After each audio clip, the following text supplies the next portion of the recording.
அக்பர் பீர்பால் கதை. ஒரு முறை அக்பரும் பீர்பாலும் ஆற்றங்கரை ஓரமாக நடைப்பயிற்சி மேற்கொள்கிறாங்க. அப்போ அக்பர் ஆற்றங்கரை ஓரத்தில் இருக்கும்போதே நமக்கு இவ்வளோ குளிருதே, ஆற்றங்கரை தண்ணியிலேயே இறங்கி குளிர் தண்ணியில் விடிய விடிய நின்னா எப்படி இருக்கும்?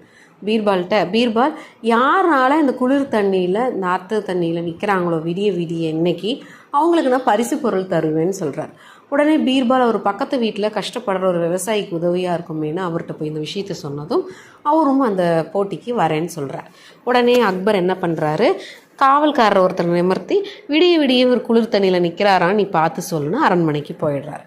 அவரும் விடிய விடிய அந்த தண்ணியில் நின்றார். அக்பருக்கு இந்த விஷயம் போனதும் அவர் விவசாயிட்ட, நிஜமா நீ இன்னையா நைட்டு அப்படின்னு கேட்குறாரு.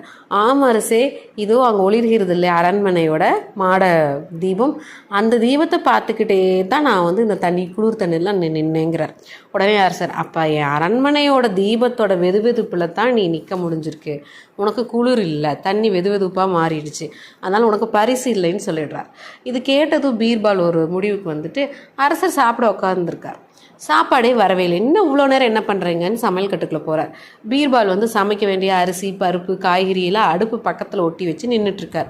நீ என்ன முட்டாளா, அடுப்பு பக்கத்தில் வச்சா தானாக வெந்துருமா, அடுப்பு மேலே எடுத்து வை பாத்திரத்தைன்னு சொல்கிறார்.